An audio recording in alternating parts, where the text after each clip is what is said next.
fly fishing doesn't take you any place that isn't worth being.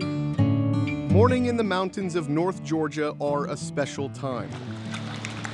The rivers and creeks are teeming with fishermen. They watch the waters, then cast their lines in the currents. A fly rolls across the surface, hoping for one riser. That desire to go after that fish, it just seems like it's something that's either born into you or it isn't.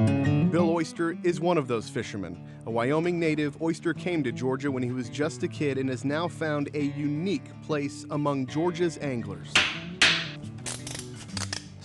Beginning to end, it's hard to say how many steps are in the process. It depends on how you define a step, you know. There's probably 30 major steps, but of each of those steps, you know, there may be 30 steps to get you through that one step. Before mass production, when fiberglass rods were created with factory certainty, there was bamboo. It stood the test of time. For more than 100 years, bamboo was the building material of the growing fishing industry.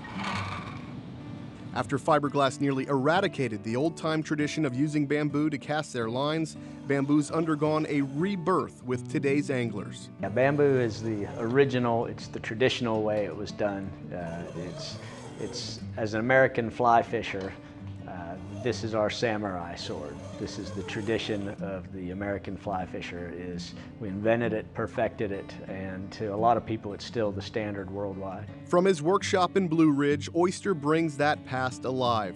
He uses these same tools generations of rod builders used before him.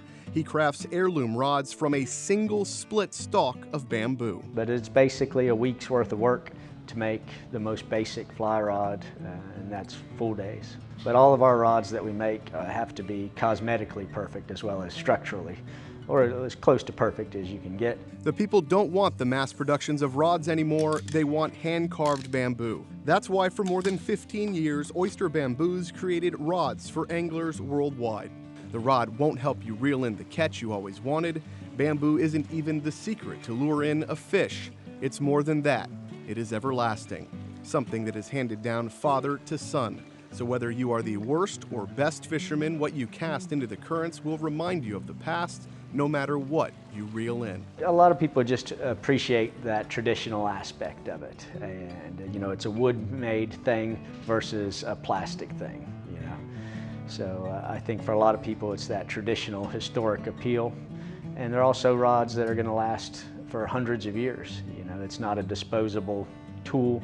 It's something that you pass down and can become an heirloom for generations. In his workshop, Oyster's created rods for the most humble of fishermen to the leaders of the free world. Yeah, we've made a few rods for former President Carter, who is a big fly fisherman. Bamboo is catching on. His classes are full of eager students who are ditching their fiberglass rods to experience the smooth wood of their ancestors and the old ways of the handcrafted rod. I think if anything's going to keep the craft alive, it's all of these hobby makers that we're turning loose out there. And a lot of them, you know, they'll have no interest in it as a business or anything, and that's what I tell people, you know, come and experience making something yourself. And that's a rod then they're going to pass on, and it's not just Granddaddy's fly rod, but it's the rod Granddaddy made himself with his own two hands. Thanks to the internet, you don't have to be the biggest. If you're the best, they'll find you. Engraved in metal, stained on wood, these are pieces of art that bend with the weight of a prized catch on the end of the line. We hope it means something more to them because we put a lot more into the rods, and hopefully they're getting a lot more out of them as well. The bamboo is what shimmers now in the light of dawn, and it dominates the anglers in Georgia. The fly lure dances across the water. Some things will never change. In Blue Ridge, Mike Paluska, CBS 46 News.